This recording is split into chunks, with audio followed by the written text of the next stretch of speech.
नमस्कार विद्यार्थी मित्रांनो, आज आपण प्रॅक्टिस सेट 5.1 यामधील काही एक्झाम्पल्स की जे डिस्टन्स फॉर्म्युल्यावर आधारित आहेत आणि या डिस्टन्स फॉर्म्युल्याचा उपयोग करून how to find the distance between the two points and from that concept how we prove some of the concepts of the quadrilateral, some of the concepts of the right angle triangle and equal distances from the given point. या पद्धतीने वेगवेगळी उदाहरणं concepts वापरून आपण या ठिकाणी सोडवणार आहोत. 5.1 मध्ये काही एक्झाम्पल्स आपण यापूर्वीच सोडवलेली आहेत. उरलेली जे एक्झाम्पल्स आहेत ज्यामध्ये काही पॅरलेलोग्रामचे कन्सेप्ट्स आहेत, ज्यामध्ये काही इक्वल डिस्टन्सेसचे कन्सेप्ट्स आहेत, ज्यामध्ये काही इक्विलॅटरल ट्रायंगलचे कन्सेप्ट्स आहेत, हे सगळे कन्सेप्ट्स आणि त्याच्यावर आधारित उदाहरणं कशा पद्धतीने आपल्याला सोडवता येतील याचा विचार आपल्याला आजच्या या व्हिडिओमध्ये, आजच्या या तासाला करायचा आहे. एक एक्झाम्पल अतिशय सोपं आहे, ते आपण सुरुवातीला घेऊया. उदाहरण अतिशय सोपं आहे. Find the value of x. आपल्याला आता एक्सची व्हॅल्यू काढायची आहे. If the distance between the to points, दोन पॉईंट्स दिलेले आहेत, त्या दोन पॉईंट्समधलं डिस्टन्स मला दिलेलं आहे, तर find the value of x असा एक क्वेश्चन दिलेला आहे. मी या ठिकाणी क्वेश्चन लिहितो. क्वेश्चन नंबर 7 हा प्रॅक्टिस सेट 5.1 मध्ये आहे.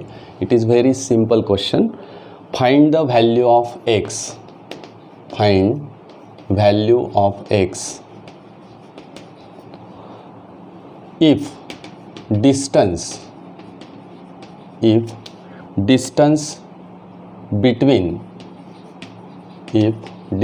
between points, that is L, x, 7 and second point, that is M, whose coordinates are 1, 15 is 10. What is the meaning of this question? We have to find the value of x if the distance between these two points, that is LM, this LM distance is 10 units. Yes, then we have to find the value of x. आता हे x ची value काढण्यासाठी मला काय करावं लागेल? Just find out the distance between the two points L and M. Let L, coordinate of L x, 7. Suppose this coordinate is x1, y1. Second point, that is M, coordinate of this point is 1, 15. Suppose these coordinates are x2 and y2. By distance formula, write the formula first. What is formula? Lm is equal to square root of x2 minus x1 bracket square plus y2 minus y1 bracket square. Now what is x2, what is x1? Here is given.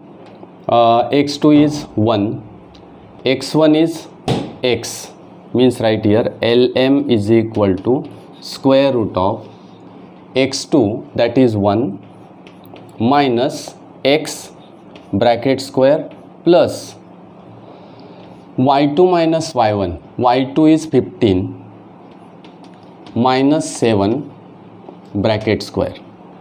Hence Lm is equal to square root of 1 minus x bracket square plus 15 minus 7, that is 8, means 8 square.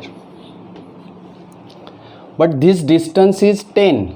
Lm is 10. Distance between the two points, that is Lm, this distance is given 10, and that's why right here 10 is equal to square root of, if you take the square of this term, या टर्मचा मला square करायचा आहे, किंवा squaring जर मी केलं तर कशा पद्धतीने लिहिता येईल? 1 minus 2x plus x square and plus 8 square. 8 square means 64. Yes, and hence 10 is equal to 1 means right here 1 minus 2x plus x square plus 64. आता या ठिकाणी हा जो x square आहे हा आधी मी लिहिणार म्हणजे x square, then minus 2x and then 1 plus 64 that is plus 65. yes. आता हे मला अशा पद्धतीने सोडवता येणारच नाही. त्याचं कारण असं की इथे स्क्वेअर रूट आहे, इथे स्क्वेअर रूट नाही आहे, किंवा आपण विचार करूया की याचं फॅक्टर्स मला पाडायचे आहेत, +2 आले पाहिजे वगैरे वगैरे. पण असं आपल्याला करता येणार नाही. तर मग याच्यासाठी पद्धत काय, तर taking the square on both sides. मी पुढे करणार आहे taking square, not square root, taking square on both sides. कारण बऱ्याच वेळा या ठिकाणी असं लिहिलं जातं आपलं की taking square root, taking square root. कारण आपल्याला ती सवय असते की आपण टेकिंग द स्क्वेअर रूट असंच म्हणतो. Taking square on both sides, 10 square means 100 is equal to square of this term, total term, याच्याने स्क्वेअर रूट जो आहे तो निघून जाईल. म्हणजे इथे येईल x square minus 2x plus 65. Yes. आता मी काय करणार, 100 मी या बाजूला जर पाठवला तर इथे -100 होईल. म्हणजे 65 मायनस 100 असं मला लिहावं लागेल आणि इथे 0 उरेल. म्हणजे मी इक्वेशन असं लिहितो x square minus 2x plus 65 minus 100 is equal to 0. फक्त RHS मी LHS लिहिली आणि LHS RHS लिहिली. प्रक्रिया त्या पद्धतीने केली. नाव एक्स स्क्वेअर मायनस 2x इथे येईल मायनस, कारण 100मधून मला 65 वजा करावे लागतील. मी जर डिफरन्स घेतला तर 5 here is 1 that is 3, 35 means right here 35 is equal to 0. Now take the factors. आता हे आपल्याला माहिती आहे this is a quadratic equation and solving this quadratic equation we get the value of x minus 35. Split this number into the two factors such that the sum is -2. 7 and 5, minus 7 plus 5 means x minus 7 and another bracket x plus 5 is equal to 0. And hence x minus 7 is equal to 0 or x plus 5 is equal to 0, and hence x is equal to 7 or x is equal to -5. Means these are the two values of x. Now if you put the values of x in this coordinate, then suppose the value is 7, 7 and another point 1, 15. These 2 points, the difference between or distance between these 2 points is again 10. If we take x is equal to -5, again the distance is 10. Now in this way, if the distance is given, we can find out the coordinate of any point or any coordinate which are not given in that example. Yes. आता आपल्याला हा एक concept आपण बघितला की जेव्हा आपल्याला distance दिलेला असतो, डिस्टन्स दिलेला असेल त्यावेळेस मला एखादा कोऑर्डिनेट काढावा लागेल. तो आपल्याला काढता येईल, सहज काढता येईल. तो y कोऑर्डिनेट असो किंवा x कोऑर्डिनेट असो. आता आपल्याला अजून एक उदाहरण बघायचं आहे की it is again very easy and it is depends upon the formula that is distance formula. Show that. Now write the example. आता आपल्याला इक्विलॅटरल ट्रायंगल दाखवायचा आहे. आता हा इक्विलॅटरल ट्रायंगल ज्यावेळेस मला दाखवावा लागतो त्यावेळेस मला त्या ट्रायंगलच्या प्रॉपर्टीज विचारात घ्याव्या लागतात. Equilateral triangle means all the sides are congruent. All sides congruent असतील तर तो इक्विलॅटरल ट्रायंगल आहे. Suppose 3 points that is the coordinates of the vertices of the triangles are given, then show that this triangle is a equilateral triangle. अतिशय simple example या ठिकाणी आहे. Example number 8 और question number 8 that is show that the points, which points A, 1, 2, B 1, 6 and C that is 1 plus 2 root 3, 4. Yes, 1 plus 2 root 3, 4. Yes, these three are the coordinates of the vertices of the triangle. Yes, we have to show that these points are the vertices of equilateral triangle. Yes, are vertices of equilateral triangle.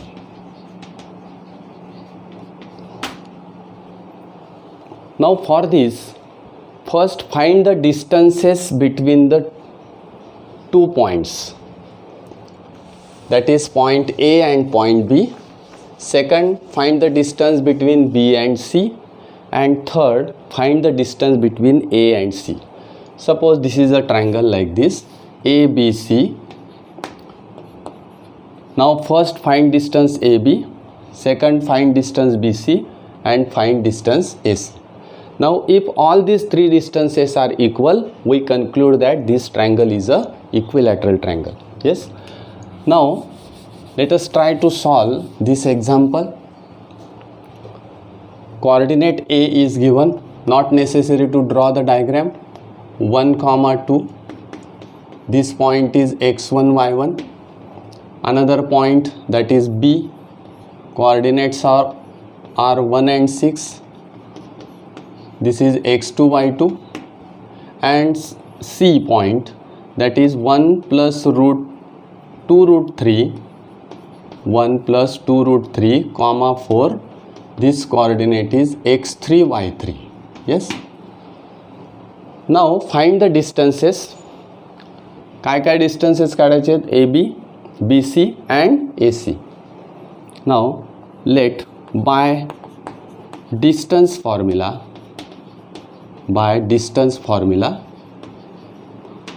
find distance AB, किंवा let us find AB असं म्हटलं तरी चालेल. Let us find BC या पद्धतीने.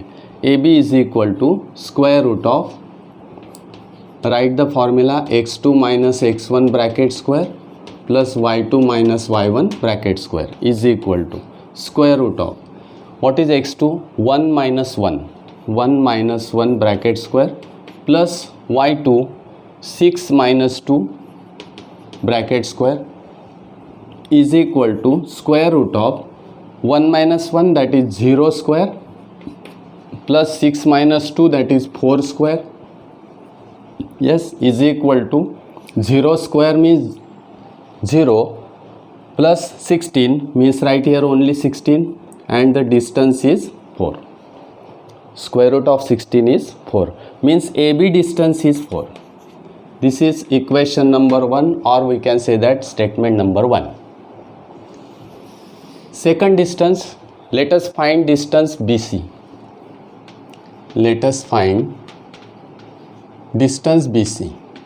Yes, right here BC is equal to square root of x2 minus x1 bracket square plus y2 minus y1 bracket square is equal to, put the values now.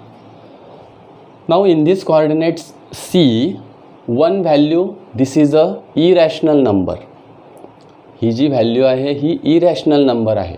मग आता x3 minus x, sorry, इथे या ठिकाणी आपल्याला formula change करावा लागेल. त्याचं कारण असं की आपण याप्रमाणे x1 y1, x2 y2 आणि x3 y3 असं मानलं आहे. BC लिहिताना मी काय करेल, x3 minus x2, yes, x3 minus x2, y3 minus y2.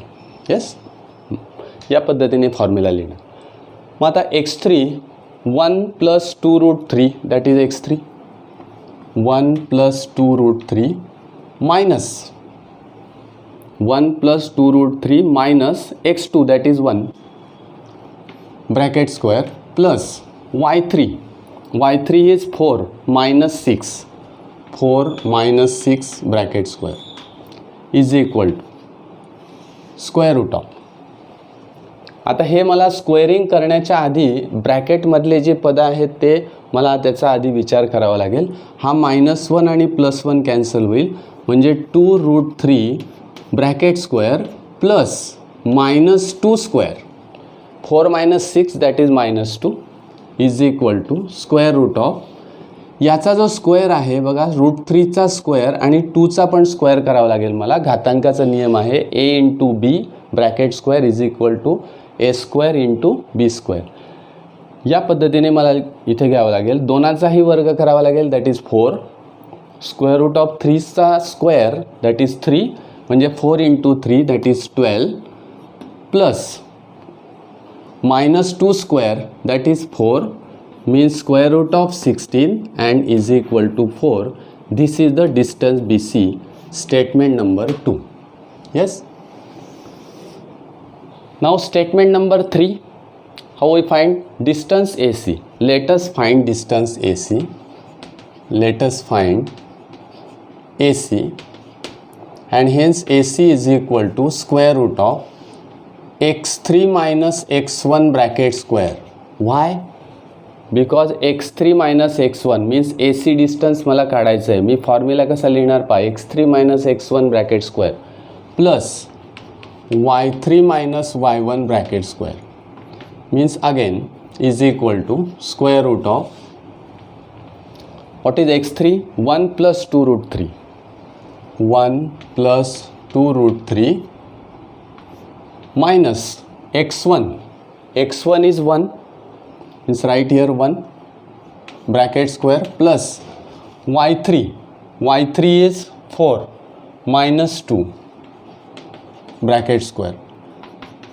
Again here 1 is cancel, means 2√3 bracket square and plus 2 square is equal to square root of, याचा square आपण केलेलाच आहे इथे, that is 12 plus 4 means square root of 16 and is equal to 4, means here BC is equal to 4. This is statement number 3.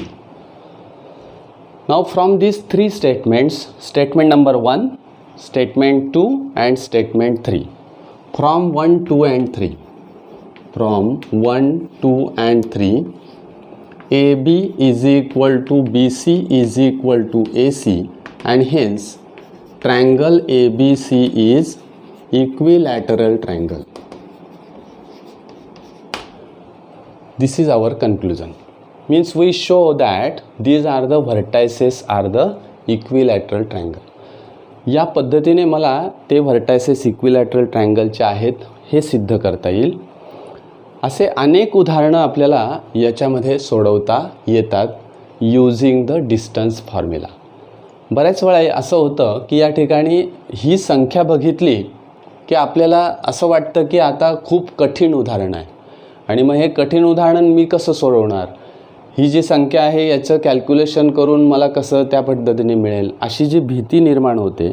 आणि ही भीती आपल्याला घालवायची, कारण हे काही कठीण वगैरे असं काही नाही. ते तुम्ही त्या प्रोसेसप्रमाणे व्हॅल्यू टाकत चला.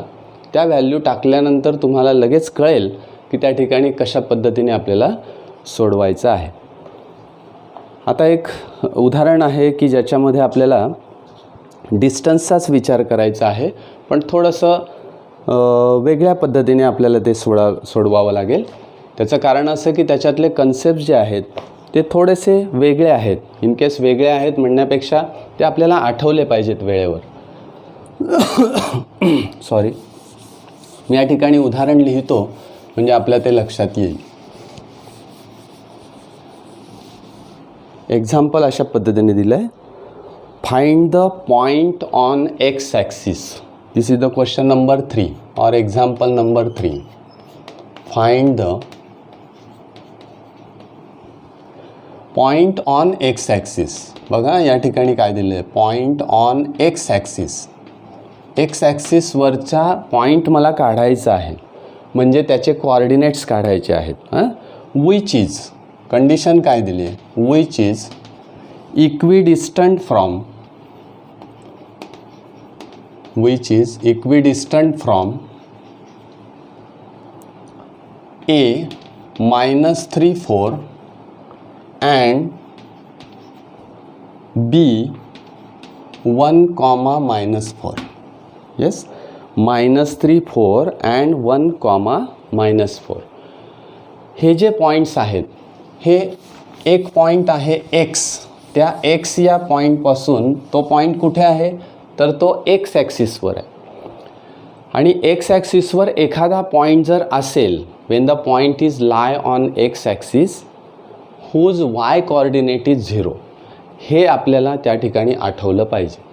आता ती सिच्युएशन कशा पद्धतीने येते आहे त्याचा आपण थोडक्यात या ठिकाणी विचार करू, कारण ते डायग्रॅम वगैरे काढणं हा भाग याच्यामध्ये नाही आहे. म्हणजे डायग्रॅम काढण्याची गरज नाही, ग्राफ काढण्याची गरज नाही, पॉईंट प्लॉट करण्याची गरज नाही. पण तरीही आपल्याला समजावं याच्यासाठी थोडंसं मी या ठिकाणी पॉईंट्स घेतो आहे. ते आपल्याला नेहमीच करावे लागतील असं नाही. या ठिकाणी एक्स ॲक्सिस आहे, this is why axis. 1 2 3 4 5 like this. 1 2 3 4 5. 1 2 3 4 5. These are the numbers on that axis. 1 2 3 4 5. 1 2 3 4 5. -1 -2 -3 -4 like this. Yes, coordinate is -3 4. -3 4 म्हणजे हा पॉईंट आपल्याला या ठिकाणी मिळतो आहे -3 4. Yes, this is -3 4. देन 1, -4 हा 1 आणि -4 कुठे आला, या ठिकाणी येईल बघा. म्हणजे 1, -4 मी या ठिकाणी लिहितो -2 -3 -4 -5. 1, -4 हा या ठिकाणी येईल. येस, आता मी जर हे दोन पॉईंट्स असे जोडले बघा, तर या पॉईंटपासून इक्विडिस्टंट असलेला पॉईंट कोणता, एक्स ॲक्सिसवरचा पॉईंट मला पाहिजे. बघा, एक्स ॲक्सिसवरचा point which is equidistant from this 2 points. मग आता समजा हा असेल किंवा एक्स ॲक्सिसवर इक्वल डिस्टन्सवर येणारा, म्हणजे इथं येणारच नाही. म्हणजे तुम्ही जर बघितलं तर इक्वल डिस्टन्स म्हणजे असं या ठिकाणी येईल किंवा या बाजूला येईल. येस, मग तुम्ही विचार करा की आता कुठे येऊ शकेल, तर हाच तो पॉईंट असावा असं वाटतं. कारण तो कोलिनियर आहे की नाही हे माहीत नाही, त्या ठिकाणी आपल्याला दिलेलं नाही. पण हा पॉईंट असावा, त्याचं कारण काय की हे इक्वल डिस्टन्सवर असे सुद्धा असू शकतात. Yes, the point which is lie on the X axis which is equidistant from this 2 points, अशा पॉईंटचा कोऑर्डिनेट मला काढायचा आहे. समजा the point which is lie on the X axis whose coordinates are, त्याचे जे कोऑर्डिनेट्स आहेत ते मी आता ठरवतो की त्याचा वाय कोऑर्डिनेट मला 0 घ्यायचा आहे, एक्स कोऑर्डिनेट कुठलं तरी अक्षर घ्यायचं आहे. Yes, let point which is lie on x axis is x, 0 असा तो पॉईंट आहे असं मी गृहीत धरतो. बघा, x1 नाही, x, 0. This is the point on the X axis and this point is equidistant from A and B. Let हा जो पॉईंट आहे त्याला मी सी मानतो. आता बघा, x, 0. Let C is equal to x, 0. या पद्धतीने मी त्याला सी पॉईंट असं मानून घेतो. मग मला काय दिलेलं आहे, पॉईंट सी, महत्त्वाचा मुद्दा मी या ठिकाणी लिहितो आहे. Point C is equidistant from, कोणापासून, equidistant from A and B, from A and B याच्यापासून तो इक्विडिस्टंट आहे. म्हणजे याचा अर्थ काय, distance of A C is equal to distance of B C. बघा, हा जर सी पॉईंट असेल, हा ए असेल तर हा बी असेल. म्हणजे हे 2 पॉईंट ए आणि बी आहेत. A C is equal to B C असं मला या ठिकाणी दिलेलं आहे. म्हणून मला एक्स ॲक्सिसवरच्या पॉईंटचा कोऑर्डिनेट काढायचा आहे. Yes, point C is equidistant from A and B. मग आता मी असं करतो की या ठिकाणी ए, बी आणि सी याचे जे कोऑर्डिनेट्स आहेत त्या कोऑर्डिनेट्सचा आपण या ठिकाणी विचार करूया. लेट ए पॉईंटचा कॉर्डिनेट काय, -3 4 is equal to, suppose this point is x1 y1. B पॉईंटचा कॉर्डिनेट काय, 1, -4 this is x2 y2. C पॉईंटचा कॉर्डिनेट काय आहे, x, 0 because this point is lie on the x axis and hence suppose this is x3 y3. अशा पद्धतीने मी points घेतलेत. From given condition बघा काय दिलेलं आहे मला, तर AC is equal to BC असं मला प्रूव्ह करायचं आहे. AC is equal to BC, AC is equal to BC. Yes. मग आता आपण जर AC हा फॉर्म्युला या ठिकाणी टाकला तर ACचा फॉर्म्युला मला लिहावा लागेल. म्हणजे कसं लिहावं लागेल, स्क्वेअर रूट ऑफ असं मी लिहिणार. म्हणजे या ठिकाणी square root of is equal to, इकडे स्क्वेअर रूट ऑफ असा फॉर्म्युला मी लिहील. मग जर मी याचा AC is equal to BC असेल तर AC square is equal to BC स्क्वेअरसुद्धा असेल. कारण AC is equal to BC म्हणजे AC square is equal to BC square, one at the same. दोघंकडे मी स्क्वेअर करतो आहे म्हणजे स्क्वेअरिंग ऑन बोथ साईड्स, इथेच मी स्क्वेअर करणार. Then AC square is equal to BC square. मग आता मी काय करणार की AC लिहिताना मी जो फॉर्म्युला लिहिणार आहे, मग स्क्वेअर लिहिताना मी स्क्वेअर रूट काढून टाकेल सरळ. म्हणजे या ठिकाणी लिहिताना अतिशय सोप्या पद्धतीने मला लिहिता येईल. कारण इक्विडिस्टन्स आहे असं करताना मी हीच मेथड त्या ठिकाणी वापरली पाहिजे, कारण मला ते स्क्वेअर करावं लागेल. येस. AC square. आता AC स्क्वेअर लिहिताना मी काय करणार, AC काढण्यासाठी जो फॉर्म्युला वापरणार आहे त्याच्यातलं फक्त स्क्वेअर रूट घेणार नाही. येस. म्हणजे AC स्क्वेअर लिहिताना मी A आणि Cचे जे कोऑर्डिनेट्स आहेत त्याच्याकडे बघेल, A आणि C. Yes. x3 - x1 bracket square plus y3 - y1 bracket square is equal to. आता BC लिहिताना x3 - x2 bracket square, x3 - x2 bracket square plus y3 - y2 bracket square is equal to. बघा आता याच्यामध्ये आपल्याला values टाकायचे. Values कशा पद्धतीने टाकणार मी, आता x3 - x1, x3 means x -3 means +3, x +3, right here x +3 bracket square plus y3 - y1, y3 - y1 that is 0 - 4, 0 - 4 bracket square is equal to x3 - x2, x3 - x2 means x -1, x -1 bracket square plus y3 - y2 0 + 4, 0 + 4 bracket square. आता हे squaring करणार मी, जे numbers दिलेत त्याचे square करतो. याचं squaring a + b bracket square expansion, x square plus 6x and plus 9 plus -4 square that is 16 is equal to x + 1 bracket square. कशा पद्धतीने येईल, x square plus minus 2x and plus 1 and plus that is 16, 0 + 4 that is 4, 4 square means 16. आता याच्यातला हा 16 आणि 16 cancel होऊन जाईल बघा. येस. पुढे जाऊया आपण. x स्क्वेअर आणि x स्क्वेअर पण कॅन्सल होईल. या ठिकाणी उरेल 6x + 9 is equal to -2x + 1, एवढंच उरलेलं आहे. -2 मी या ठिकाणी आणतो म्हणजे 6x + 2x is equal to 1 - 9. बघा 1 - 9, हा -2 इकडे आणला प्लस झाला.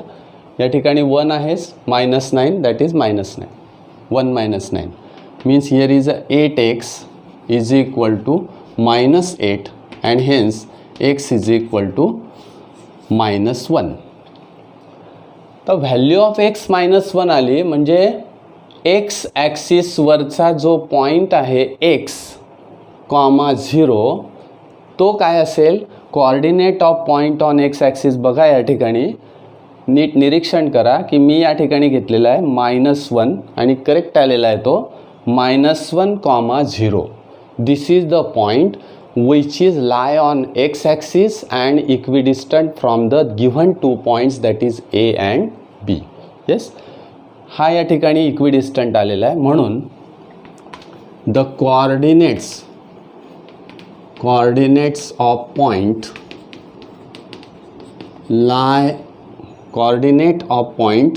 lie on x axis is -1, 0. yes, coordinate of point lie on x axis is -1, 0. मी हा ग्राफ समजण्यासाठी काढलेला आहे, काढण्याची आवश्यकता नाही. मी तुम्हाला सिच्युएशन दाखवली की अशा पद्धतीने सिच्युएशन येते आणि त्या पद्धतीने करेक्ट येते. तुम्ही जर ग्राफ काढून बघितला तरी ते करेक्ट येईल.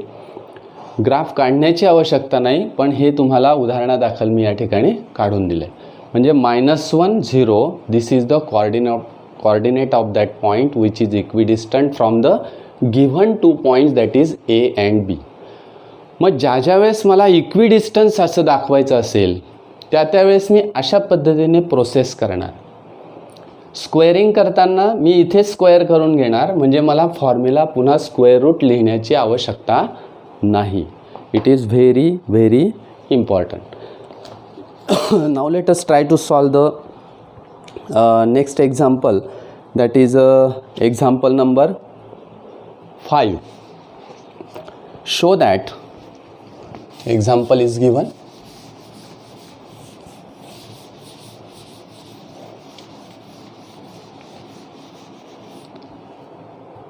Show that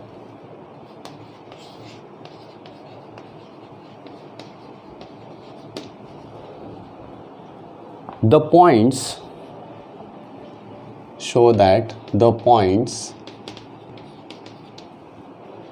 P2, -2, Q7, 3, R11, -1 and S6,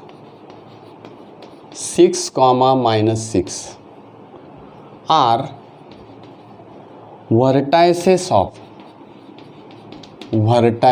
of parallelogram.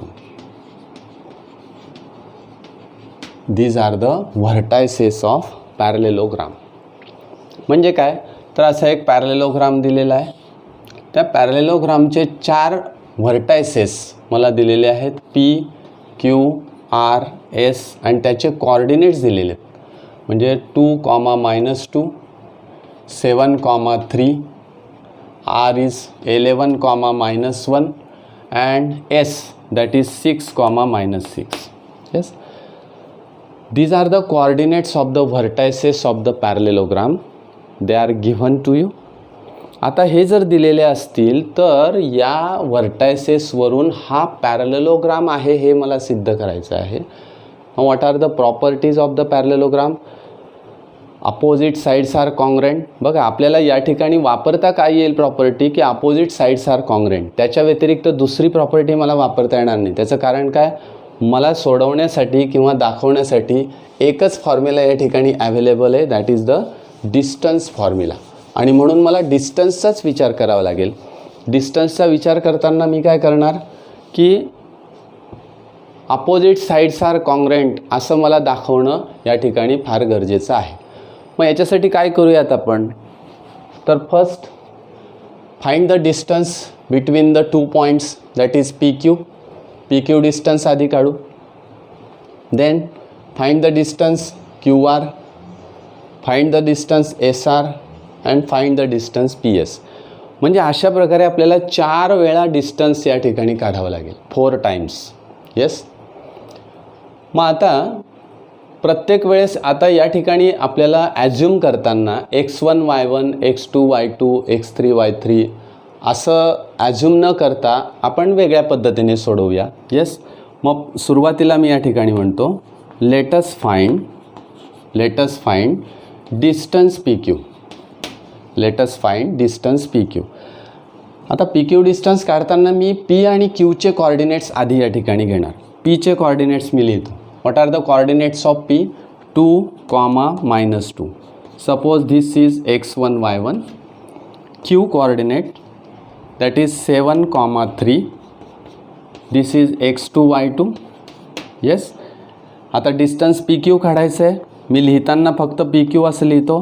Square root of formula आपला तोच लिहायचा, x2 - x1 bracket square plus y2 - y1 bracket square is equal to square root of 7 - 2 bracket square plus y2 means 3 + 2 bracket square plus 2 कसा आला तो तुमच्या लक्षात आला असेल. Square root of 7 - 2 that is 5 square plus 3 + 2 that is 5 square is equal to that is 25 + 25 means 50. Yes. आता हे जर तुम्ही कॅल्क्युलेट केलं √50 तर 25 × 2 म्हणजेच 5√2. Yes. This is statement number 1. असं एक स्टेटमेंट मी पटकन या ठिकाणी काढून घेतलं. पुढे मी म्हणतो आहे की late us find the distance QR. Late us find distance QR. मग क्यूचे कॉर्डिनेट्स घ्यायचेत. आता क्यूचे कॉर्डिनेट्स काय? 7, 3. Assume this as x1 y1. R 11, -1. Assume this x2 y2. बघा आता प्रत्येक ठिकाणी मी ते ॲझ्युम करत जातो आहे, कारण आपल्याला फॉर्म्युला लिहिताना सुद्धा गोंधळ होतो. x4पर्यंत आपण लिहित गेलो तर मग नेमकं कोणतं घ्यायचं याच्यामध्ये कन्फ्युजन होतं. म्हणून 2 पॉईंट्स घ्यायचे आणि त्याला फॉर्म्युला अप्लाय करायचा. QR is equal to square root of formula तोच राहील आता, x2 - x1 bracket square plus y2 - y1 bracket square is equal to put the values 11 - 7 bracket square plus -1 - 3 bracket square is equal to square root of 11 - 7. 11 - 7 that is 4 square plus -4 square is equal to square root of 4 square means 16 + 16 that is 32. Yes. मी थोडीशी एक step कमी करून घेतो, म्हणजे 16 × 2 = 32 म्हणजे 4√2. This is the distance between QR. Yes. This is the statement number 2. Third आपण म्हणूया let us find distance RS किंवा SR. RS डिस्टन्स काढूया. अँड हेन्स R पॉईंटचे coordinates 11 - 1. 11, -1. Suppose this is x1 y1. S 6, -6 that is S point 6, -6. This is x2 y2. Yes. Now by distance formula again, RS is equal to square root of, write the formula, x2 - x1 bracket square plus y2 - y1 bracket square is equal to, put the values, x2 means 6 - 11, 6 - 11 bracket square, y2 - y1 -6 plus here is -6 plus 1 bracket square. बघा -6 plus 1 bracket square, plus 1 कसा आला हे ताबडतोब तुमच्या लक्षात आलेलं असेल, is equal to square root of, here is 5 square plus -5 square, that is square root of 50 again, and distance is 5√2.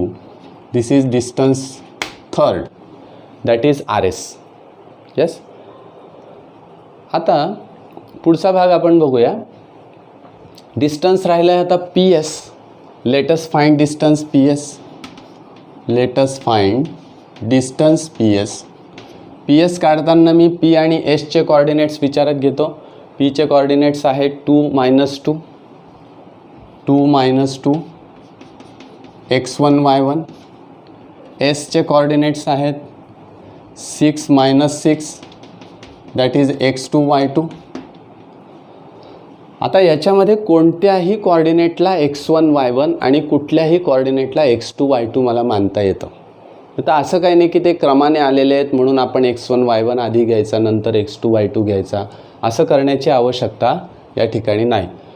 मग आता let us find distance PS is equal to square root of x2 minus x1 bracket square plus y2 minus y1 bracket square is equal to put the values 6 minus 2 bracket square plus minus 6 plus 2 bracket square is equal to square root of 4 square plus minus 4 square. Again the distance is 16 plus 16, that is square root of 32. Yes, means the distance is 4 root 2. This is the distance PS. आता तुमच्या लक्षात आलं असेल की how we conclude. आता conclude कसं करायचं. Distance 1 म्हणजे PQ. Yes, this PQ distance and distance RS. Third statement from 1 and 3. पुढे आपल्याला कन्क्लुजन काढताना काय म्हणावं लागेल, फ्रॉम 1 and 3. आता कन्क्लुजन कशा पद्धतीने लिहायचं ते पण तुम्ही विचारात घ्या, कारण बऱ्याच वेळा हे कन्क्लुजनच आपल्याला लिहिता येत नाही. आपण उदाहरण तिथपर्यंत सोडवतो, ते सोडवून तिथपर्यंत आणतो आणि मग आपल्याला नेमकं कन्क्लुजन लिहिता येत नाही. इथे लिहिताना मी असं लिहिणार, हिअर फ्रॉम 1 and 3. बघा, from 1 and 3 PQ is equal to RS. Yes, and again from 2 and 4. 2 and 4. 2 म्हणजे काय, QR. QR is equal to PS. Yes, and hence opposite sides of a quadrilateral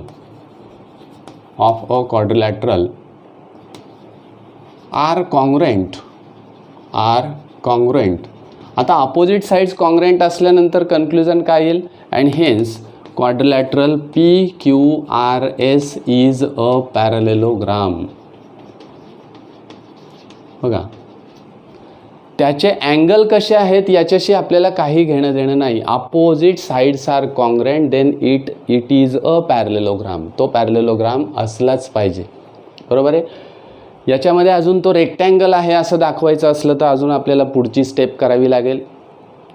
समजा असं दिलं की these are the 4 vertices of the rectangle, show that these are the vertices of the rectangle. मग आपल्याला हे 4 distances काढायचेच आहेत. बरोबर आहे. हे 4 डिस्टन्सेस काढल्यावर मला या ठिकाणी कन्क्लुजन मिळेल की PQRS इज अ पॅरलेलोग्राम, किंवा जे काही क्वाड्रिलॅटरल दिलेला असेल तो पॅरलेलोग्राम आहे असं मला कन्क्लुजन काढता येईल. मग पुढे काय करणार, आणखी पुढे त्या क्वाड्रिलॅटरलचे डायगोनल्स काढायचे.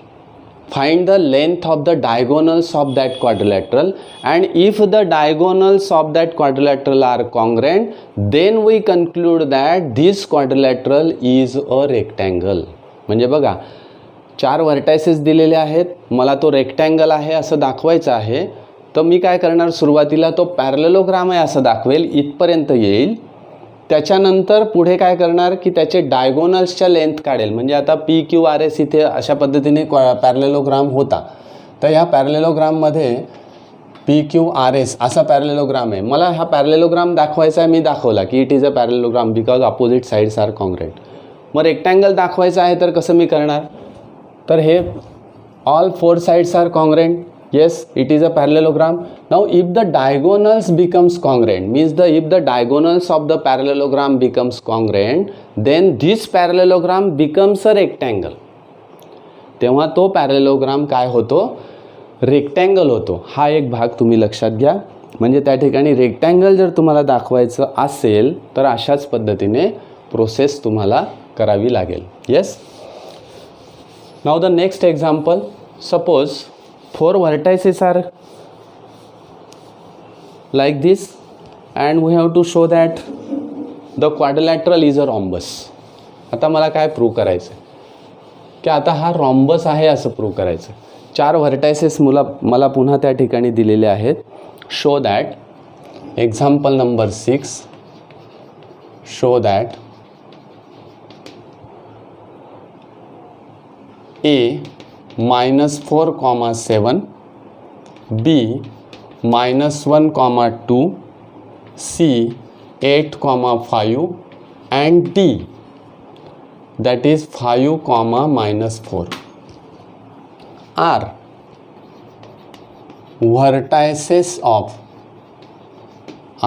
vertices of rhombus ABCD. काय प्रूव्ह करायचं आहे मला बघा. These are the vertices of rhombus ABCD. म्हणजेच काय तर ABCD हा रॉम्बस आहे असं मला प्रूव्ह करायचं. अतिशय सोपं उदाहरण आहे, तुम्ही सहज हे सोडवू शकतात.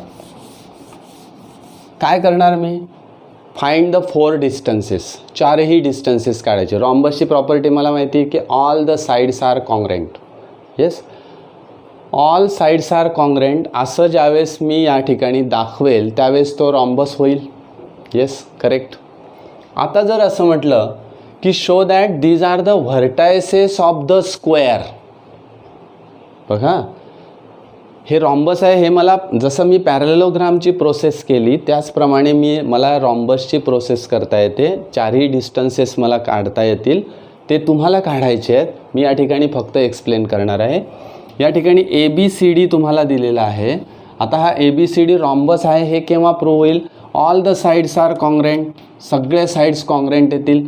म्हणजे AB = BC = CD = AD. All distances are equal, हे झालं तो रॉम्बस होईल. येस, समजा असं दिलं की हा स्क्वेअर आहे असं प्रूव्ह करा, तर पहिली प्रोसेस काय असेल, तो रॉम्बस आहे असं प्रूव्ह करणे. दिस इज द वन थिंग. एकदा का तो रॉम्बस झाला की पुन्हा काय करणार की डायगोनल्स ऑफ द रॉम्बस काढायचेत, म्हणजे ते चेक करायचेत. Find the diagonals of the rhombus and if the diagonals of the rhombus are congruent. बघा, सुरुवातीला तो रॉम्बस आहे प्रूव्ह झाला, त्याच्यानंतर त्याचे डायगोनल्स काढले, ते डायगोनल्ससुद्धा कॉन्ग्रेंट आले. मग कन्क्लुजन काय येईल की if the diagonals of the rhombus are congruent then it is a square, तेव्हा तो स्क्वेअर होईल. आता याच्यामध्ये प्रोसेस तुम्हाला माहिती आहे की let a find the distance AB, find the distance BC, find the distance CD and find distance AD. हे सगळे डिस्टन्सेस इक्वल आले पाहिजेत किंवा ते इक्वल येतात, आणि इक्वल येतात म्हणून this is a rhombus. If all distances are equal then we conclude that this quadrilateral is a rhombus, तेव्हा तो रॉम्बस आहे असं मला कन्क्लुजन काढता येईल. तो जर स्क्वेअर आहे असं दाखवायचं असेल तर मला पुन्हा 2 डिस्टन्सेस पुढे काढावे लागतील. That is the diagonals of the rhombus, and if diagonals of the rhombus are congruent then we conclude that this is a square. तर अशा पद्धतीचे प्रूफ्स आपल्याला या डिस्टन्स फॉर्म्युल्यानुसार करता येतात.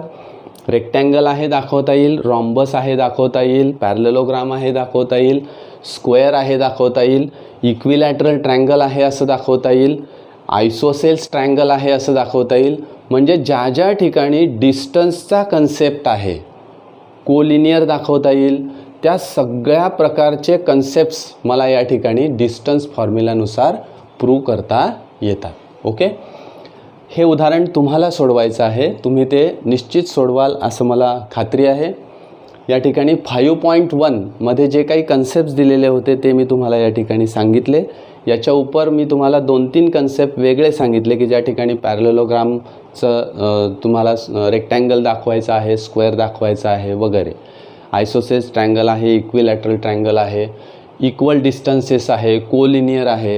हे सगळे प्रकार आपल्याला या डिस्टन्स फॉर्म्युल्यानुसार प्रूव्ह करून दाखवता येतात. ओके, या ठिकाणी डिस्टन्स फॉर्म्युला नीट लक्षात ठेवायचा, तो कशा पद्धतीने वापरायचा त्याचा आपण विचार करायचा. उदाहरणाची लांबी या प्रकरणामध्ये जरा जास्त आहे. त्याचं कारण असं की ते फॉर्म्युले आपल्याला परत परत लिहावे लागतात, त्या कॉर्डिनेट्सच्या व्हॅल्यूज त्या ठिकाणी टाकाव्या लागतात.